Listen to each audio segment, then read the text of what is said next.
Remember all the passion and vision you had when you first went into teaching? Feeling like building young minds and creating community through your work would make a lasting impact on this world? Well, those days may feel like they're behind you now because you're exhausted, stressed, and overwhelmed and frustrated, but I'm here to tell you it doesn't have to be like this. In fact, the love of teaching never really went away, but it absolutely needs transformation. Welcome to the Take Notes podcast. I'm Jen Rafferty, former music teacher, mom of two, and certified emotional intelligence practitioner, and I'm here to light the way for you. In order to create a generational change for our kids, we need to shift the paradigm away from the perpetual stress and overwhelm and into a life of joy and fulfillment. This is Education 2.0, where you become the priority, shift how you live your life, and how you show up both at work and at home. So take a sip of steamy morning coffee and grab your notebook. It's time to take notes. Hello, and welcome to season 2 of Take Notes. I am ecstatic about this season. There have already been so many interviews recorded, ready to go out to you to bring you some of the best information, inspiration, and ways to integrate things into your practice that I'm just blown away by the people who have been on this season, and I cannot wait to share it with you. And I'm especially excited to kick off this season with one of my favorite people, my sister. Thank you, Rachel, for being here. Yay! I'm so excited to be here. This is a super special thing for me to be able to present this episode to you and to share her with all of you, because Rachel and I have been working behind the scenes together in pretty much our whole lives. Yeah. And it's as we have gotten older, particularly in the last few years of her going into her role and me kind of going into this new empowered educator role in my company, we have been going back and forth over and over. What books are we reading? What new trainings are you getting? How are you looking at this? What are you doing here? Because Rachel is actually the head of learning and development at a company called Veterinary Growth Partners. And as a content creator, she's a consultant and a speaker. She creates and delivers interactive leadership training programs that support veterinary practices in establishing or sustaining highly productive teams. And through conflict management and emotional intelligence training, Rachel works with teams to enhance their culture, boost team morale, and improve overall communication. And her goal is always to create fun and engaging learning programs that make leaders feel less alone, give them the tools to excel in their roles, and create beautiful moments of growth and awareness. So obviously, we have so much to share in what she does with her practices and what she does with the veterinary industry and what I do in education, because essentially we're doing the same thing, just different industries. So Rachel, I'm so glad you're here. I'm really so excited to be here. This is so fun. And especially adult lives, there's always been this like, how are we going to work together? How is, you're in teaching, I'm in vet med. How are our paths going to sort of cross in this way? And we're finally here. You're right. Like there's this beautiful alignment in where we both are in our careers and what we're doing. It's been really fun to be able to work together in this way. So I'm really stoked. Thanks for having me. Yes. And so this conversation today, there are so many things we could have spoken about, but I think what is a little bit different and unique about some of your skill set that needs to be given the spotlight a little bit is your experience in conflict management and your emotional intelligence training. Now, we both took similar trainings in emotional intelligence, and you kind of went through it in slightly different venues as well. So you have different things to bring to the table, which I also want to talk about also. So let's start with, why were you interested in emotional intelligence and more specifically conflict management? Yeah. So my journey in emotional intelligence actually started while I was between jobs. So I was in a job that left me completely drained.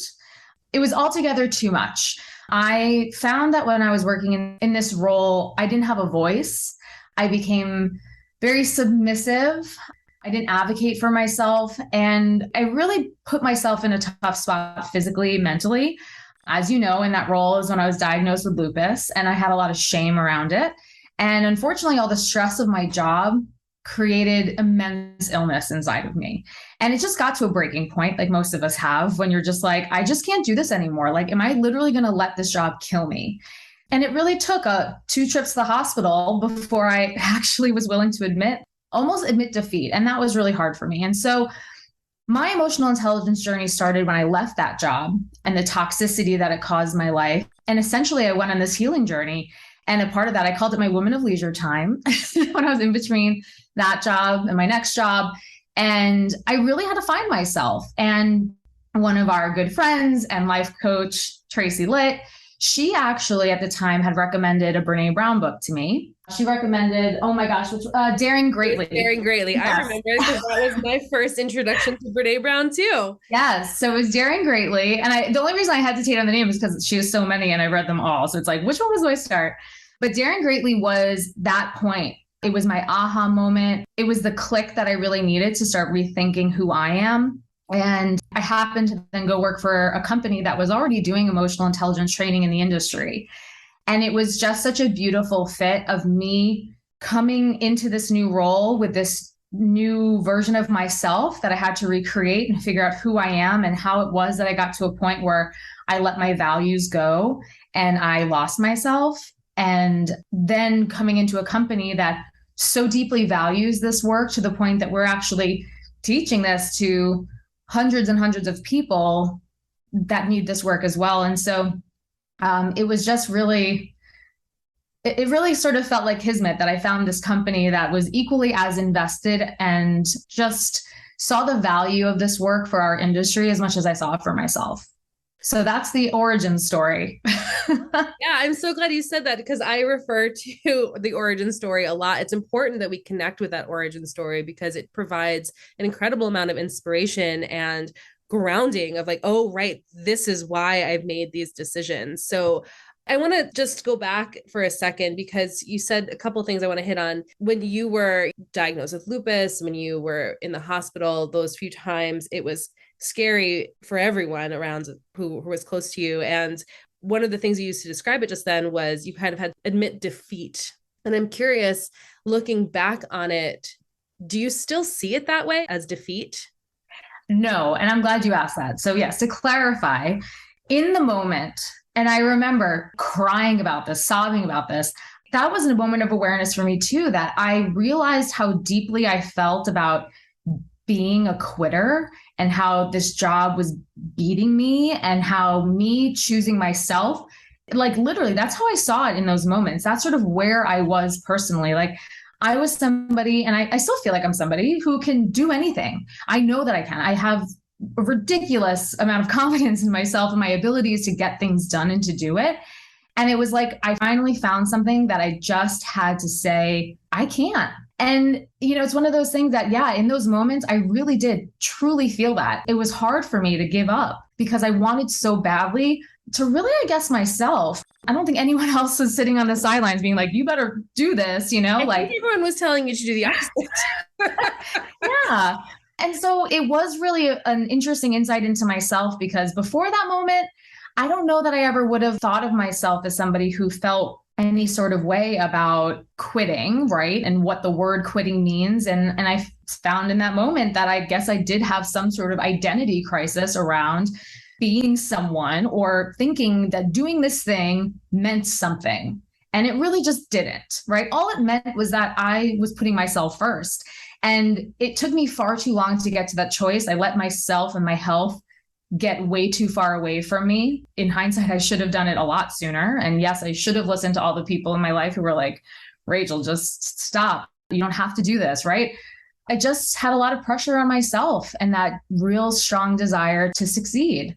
But no, after all these years of work, since then it's been about 7 years, the work still happens on a daily basis, but the balance that I put on my life and the boundaries that I've put in my life, winning and having that sort of like imaginary trophy at the end of being able to feel like I did something, yeah, that's gone now. The desire for me is always health and wellness first.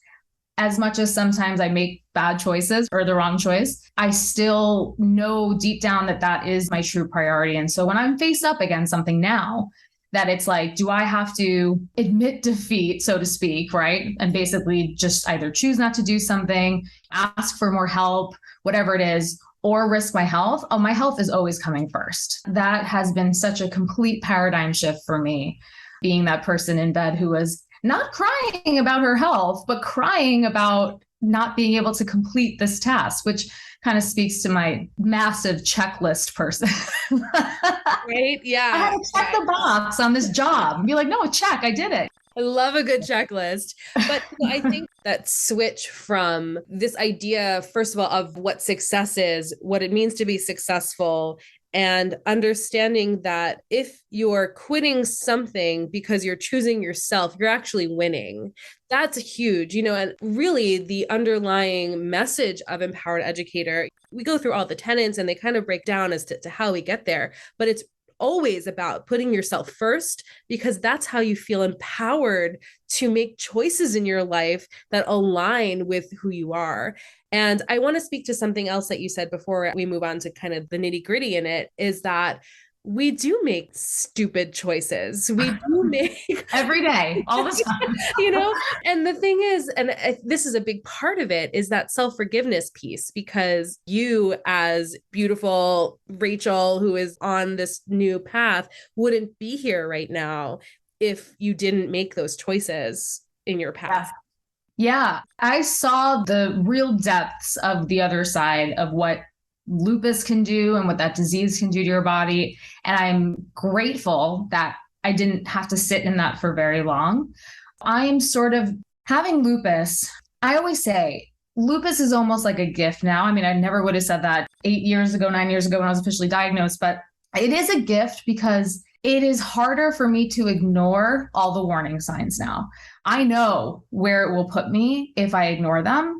And for me, not that anybody wants to have something like this, but it sort of created this superpower, like I like to see it, where when things are getting too far or I'm ignoring too much and I'm missing the signs, my body is the first thing to be, hey, stop it, slow down, you're doing too much, please be careful.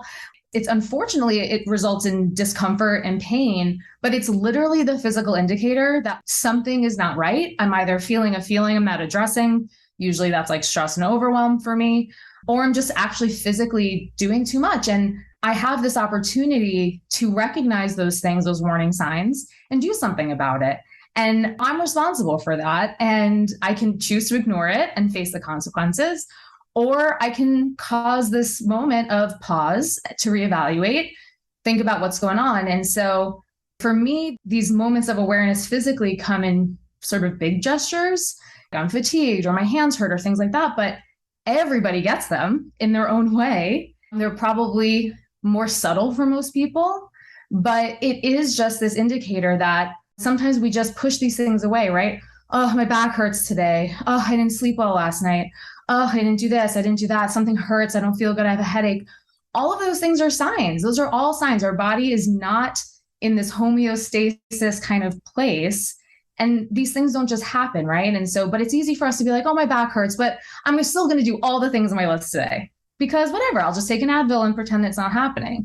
But to actually look at all of those things as indicators is game changing, because then you can just be like, okay, no, like I actually think maybe today I need to rest.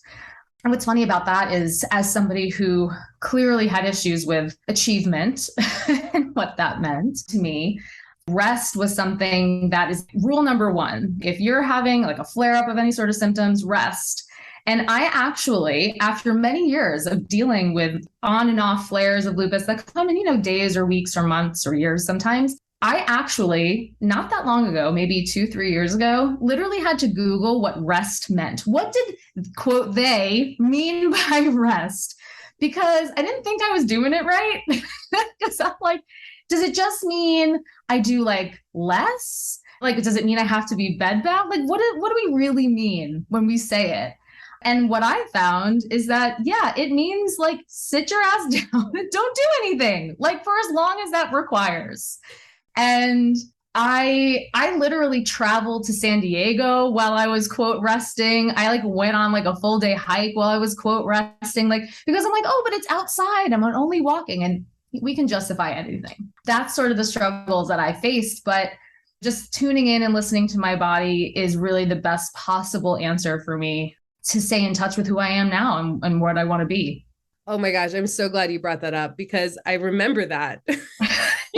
Like, again, I just Googled rest because I don't think I'm doing it right. And, it sounds so silly, but truthfully, we live in a world where rest is not only not valued, we actually consider it lazy. If you're resting, you're lazy because you're not being productive.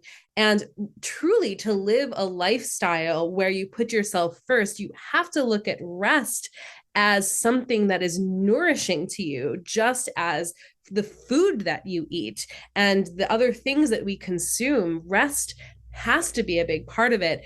And we don't know how to do that because it wasn't modeled for us. And it is not ingrained in this fast-paced society in which we live. So I'm putting it out there to anyone listening, Google rest. Google rest. Yeah, seriously. Spoiler alert. It's just not doing anything. And by not doing anything, it really means anything. Like that's just it. I kept trying to justify. I'm like, but I can go to the supermarket while I'm resting, right? That's not like an activity, but no, it is an activity. So just for the people who are listening, rest means sit your butt down on the couch, lay in bed, bring everything to you. Don't go walk the dog. Don't go pick up the kids. Don't go to the supermarket. Nothing. Just do nothing as your activity for the day. That is all. Put your feet up, heating blanket, whatever you need, binge something. That's it. And it really is that simple. It's simple, but it's sometimes not easy because we have to do some sort of mental gymnastics around it a lot of times to make sure that we really understand it. But it takes practice, just like everything else. Now you're great at resting. Oh, I'm the best. I'm an award-winning rester. I'm very good. I'm willing to coach people if they need support. If we need resting, coaching, you'll get in touch with Rachel. She will be great. So how does then this tie into emotional intelligence? Because it is all related. And yeah, I also love that you said that you were able to find a working environment that aligned with your values. And that's something that is really important. When we're 22, we get out of college, we don't know who we are, let alone our values, right? I mean, we're babies and we get thrown into these jobs and we just do what we're told.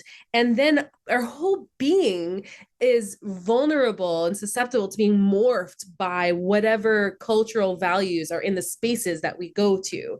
So for you to be able to say, oh, I really need to be in an environment that supports what I value is huge. So as you're kind of moving along through your life, you want to find these spaces. So in regards to what you want, how does that relate to your emotional intelligence practices and what you do with your work now and how you live and work the same values? Yeah. So, in that in-between period, like I said, I spent a lot of time figuring out who I am. And a lot of it was reflecting on all the pieces of the puzzle over the time that I was in that job that were a complete misalignment for me. Right. And, I mentioned a couple, it was like, I didn't have a voice. I also felt like I was playing pretend a lot. I kept a lot of distance between me and my coworkers. I didn't laugh a lot at work. There were a lot of missing pieces in that reflection. And ultimately, the biggest piece of that puzzle was that I needed a place that balanced work and life. That truly, a lot of companies say that. Those are really easy words to say, but to live them is another story. And so when I found the company I work for now, Veterinary Growth Partners, that was a big piece of the puzzle, was me interviewing them in the same way they interview me. I wasn't going to make the same mistake twice. And you're right. When I was a kid, no one talked to me about values. And a lot of them are inherent by how you're raised, but I had never identified them with words. And so it really wasn't until I was so far off the path that I realized this was the deep-seated issue, was that we were just so misaligned on our values. And I needed so desperately to find that place. And so the emotional awareness component of it really came into understanding who I am, how am I feeling at any moment? And the values component is a big piece of that self-awareness, right? So with emotional intelligence, you have your 4 big domains, and self-awareness being the foundation, because self-awareness is all about who are you. And so you have your self-confidence, getting feedback from other people and making sure that the gap between who you are and who people think you are is small. But a lot of that really boils down to your values and communicating your values, having that emotional literacy. And the work has to really just start with you. And so I felt like starting the work with me was a great place to begin working at this company. And being on the journey myself has been a really great way to continuously work with our member base, right? So we work with veterinary practices. So we work with veterinarians, we work with technicians, managers, like everybody at the practice level. So anyone who's bringing their pets into, who's listening, who bring their pets in, we're working with all the people who work in that practice. And emotional intelligence has been such a critical component to helping our industry because, a lot of people think vet med is puppies and kittens. And to an extent it is, but there's also a lot of trauma. There's a lot of emergencies. There's a lot of death. There's a lot of struggles that we face. It's a very emotional environment. And so I was in the veterinary field since I was in college. This was always my passion and my dream. And so to be able to now support practices in this way where I can help them be better for themselves, be better for each other, and then obviously be better for the clients who are bringing their pets in and the pets themselves. Because an emotionally fit team is what we really need to work through the struggles of the day. And it can be a really tough environment to work in. So we do really, really important work with our teams. I think, again, why the two of us have been able to work so closely together, because everything that you just described describes being a teacher or a school leader, right? Yes. It is highly emotional. It is sometimes filled with trauma, especially in the last few years, right? Post-COVID, and we're all dealing with our trauma plus the trauma of the kids that are coming in.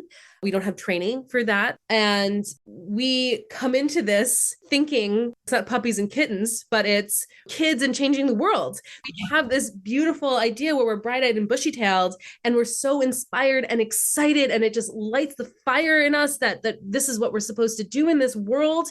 And this is what really drives me, an empowered educator. There is a huge gap of what we're prepared for and what the skills we actually need to do our job well. And emotional intelligence is one of the biggest bridges between those two spaces and places. And you're so right with this regarding the change. It sounds so cliche, but we say it all the time. The change has to happen with you. You can't just point fingers at everyone and everything else and say, this is what's wrong and this is what's wrong. And if only they would just do this. And if my supervisor would just blah, blah, blah, blah. No. And when we start taking back our power in that way, understand that self-awareness is really the foundation of everything. That's when we can get some traction as to where we can go next. Absolutely. And yeah, I think that the emotional intelligence component was something that is missed in everybody's education, period. The fact that we don't really talk about it, it's not even something that should just be talked about like one time, like, oh, we take an emotional intelligence course in high school. Like, emotions should just become more of a part of our language. And obviously that's a giant culture shift for everything. That would just be a major shift. I know schools are starting to try to do some more of that stuff, but the reality is... Yeah, I'm going to just pause there for a second. Because yes, we're trying. And yes, there are some places and spaces doing it well. But, I also say this a lot is that emotional intelligence and social emotional learning is what it's called in that education space, isn't throwing up a YouTube video about empathy and checking a box and saying, we did social emotional learning today. That's ridiculous. Totally. Right. And it's the same in our industry too, right? It's easy to sit with the team and watch a video. We provide videos. We make that. I have trainings on emotional intelligence, but at the end of the day, yes, you're never going to change by watching a video. It takes concerted effort. It takes persistence. It takes a lot of failure, but it really it has to happen at a deep personal level. And I understand that a lot of people have feelings about that. Not everyone wants to change. Not everyone recognizes a change needs to be made. And from somebody who's been actively doing this work for so long, it doesn't just go away. It gets easier in some cases. It changes though, because we change. And so it's going to be a constant journey. I work with a lot of doctors and people who are fast-paced environments, who has the time. When an emergency comes in, how am I going to stop and take 10 deep breaths? We're not wired for this work. And that's why it really takes a lot of commitment to want to make that change and to also at least give it enough of a chance to see that benefit, right? When I started making new changes, it's uncomfortable because, yeah, you want to go dive in. You want to ignore the feelings that are running through your head and just power through because it's always supposedly worked for you in the past. But it takes a lot of effort to get to the point where you can almost subconsciously make that choice. But what we know, because we've seen it work, is when you do make these changes, the way that it impacts your team, the way that it impacts your life, the way that it impacts the choices that you make. But it has to be something that is a journey and not a destination, as they say. It is a journey. And anyone who I know, who I associate with, who I learn from, and watching you through this whole journey too, it is a journey. This isn't stuff that it's, one day you're just like, I'm emotionally intelligent now. I wish. Right? Like, got my certificate, and it's like framed in your office and like, you're good to go. Yeah. Life happens. Life is lifey all the time. And you never know, what's going to come through, whether it's going to be that emergency or whether my daughter broke her leg this year. Just one of those. Pandemic. The variable is you. Yes. Life is going to happen. And you're right. We aren't wired for this. Our brains, our bodies are wired for survival. But we don't live in that same world anymore. We live in this world, and we don't have to be activated all the time. Because an example that you gave with the doctor with the emergency, and I don't have time to take 10 deep breaths, how are you going to perform if you don't take those 10 deep breaths? Yes. And understanding the value in that. And you're right, it is a shift. So, as you work with people who are in these high stress environments, especially, and again, I make these parallels all the time between your population and teachers and school leaders, because it is high stress, it is high stakes, it is high pressure, and no one's going to die on an operating table, but there is a huge responsibility that we take on. What are some concrete things that people can do today? I would say the first place to start is identifying your values. I really feel like if you're going to start an emotional intelligence journey, I think it's important to know who you are. Like I said, that's a big component of that self-awareness, because that deep commitment, that authenticity, the transparency about who you are will make a lot of things easier, because once you know who you are and what those guiding values are, it's a lot easier to identify people, situations, environments that misalign. And if you're not really aware of what those things are, it's hard to recognize when there's a problem. And so I say it sometimes, when I talk with practices, a lot of times you'll realize that there's a values issue when you are interviewing somebody. And for anyone who's listening, it could be you're talking to someone and you're like, we just don't click, or something's not right. And, sometimes that usually boils down to some sort of values issue. Something is just not aligning, and it can be really subtle. And if you haven't really identified what those are, it can be hard to pinpoint what that misalignment is. And so sometimes then we continue in these situations, in these environments, in these relationships that misalign because we haven't truly identified what is it that feels wrong. I mean, something's off and I can't figure it out. I'm still maintaining this relationship, but it doesn't feel good for me anymore. So values is going to be, I think, the best place to start. And then from there, really, to me, at least my journey has been developing an emotional language. That's where I would try to start. It's not easy. It is literally learning a language, because I would say the vast majority of us don't get a lot more than like your top 5, 7 emotions, right? Like happy, sad, mad, angry, scared. We don't have a lot to work with, and there's a lot of nuance. And the better you're able to understand how you feel, the better you're able to do something about it. So for instance, when I was struggling in my last job and I was dealing with a lot of stress and overwhelm, I only realized I was dealing with stress and overwhelm in hindsight. When I was actually doing that job, the physical manifestations of what I was experiencing felt like invigoration and excitement and importance. And I really thought that that was it. So that feeling, like the only way I can truly like, and I'm sure people can identify with this, is the way my insides would feel when somebody would give me another task or knock on my door and surprise me with something. That little twisting of that rag inside me, right? That's like wringing out some water. It almost felt like a tightness in my throat. But I really, in those moments, was so unaware of the reality of my feelings and what the physical manifestation meant in terms of language. I really thought that those were positive feelings, like I was important, that I was getting stuff done, that I had a job to do, that this was invigorating and exciting for me. And I thought that's what that was, like legitimately. And it wasn't. I am blown away. I was not expecting you to say that at all. And that hit home for me. I don't think we've ever actually talked about this, Rachel. Yeah. So you're all getting this real time. You're so right. And I'm thinking to myself, wow, so there are so many times throughout my career, that idea of importance, being respected, being a valued member of my school district felt one way, but physically actually felt a different way.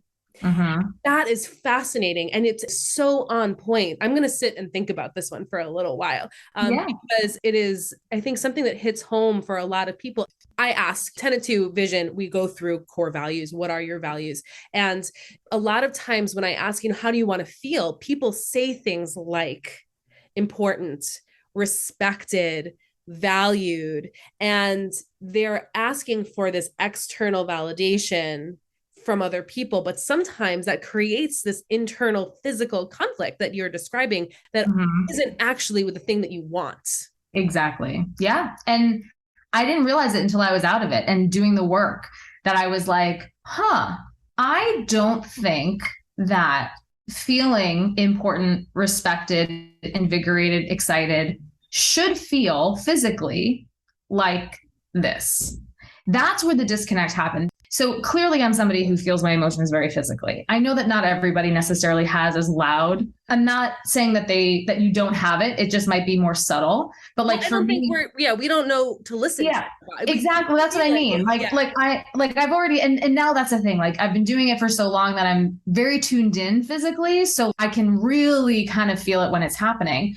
But everyone can if you just slow down and listen, right? Because I think that the thing about self-awareness is sometimes it's really easy to focus on the low-level feelings, the negative feelings, right? It's really easy to find out when you're stressed, okay? Like something that's like a little intense. On the scale of intensity of feelings, right? Stress is sort of on like the higher end of how we probably want to feel. So sometimes it's when you get all the way up there, that's when you're noticing it. But we can also kind of slow it down. And in the moment, like, so let's say you're doing work that you think does invigorate you, that you're like, oh, I love this work. This is like me at my highest self. Why don't we stop here right now and think about how you're feeling in this moment so you can actually have something to compare it to. So that way, when you are thinking, oh, invigoration, oh, respect, oh, importance, and it doesn't feel like the way you were feeling in that beautiful moment where your body might have been calm and at ease. Maybe there wasn't a physical manifestation at all. And the physical manifestation was that like actual relaxation. Now I can be like, well, maybe this isn't what I thought it was after all. So that's again the challenge, because it's easy, just like anything. You're driving your car, you're not going to go get the oil checked if the light's not on. But had we maybe done that every now and then, just do like a little car inspection here and there, we might notice things are a problem before they become, oh my God, warning light, it's a big problem. So that to me is a good opportunity, thinking about those moments of joy and ease when you're sitting at the beach, when you're reading your favorite book, when you're playing with your kid, when you're playing with your dog, when you're doing anything that brings you all of those good, happy, good stuff. That's a good place to start too, because then it can also be easier for us to channel that back in those moments of those high level, stressful, overwhelm, angry, furious, like whatever those sort of intense emotions are, I can know what a balancing state is. What do I want to get towards? So all of that is emotional literacy. It's not necessarily just the words. It's also the physical literacy, because sometimes we don't have words for how we always feel, but our body is going to tell us. It does. It does. I realize now how much we need to dive in, you and me. And like continue, like, silly me will like go ahead and do emotional intelligence and conflict management in 40 minutes. It's not going to happen. I would love to continue this with you and keep having these conversations throughout season 2, because there is so much here that we get to talk about and really dive into. And we just barely touch the surface. Where'd the time go? You know, we get into it. It's a vortex. It is. It's a vortex. Exactly. It's an energetic vortex. That's right. And I'm fully here for it. And I have to ask, as I ask everybody at the end of our interviews together, you know, is considering what we've been talking about today and your perspective on how things are in your world of education. You know, what is your dream for the future of education?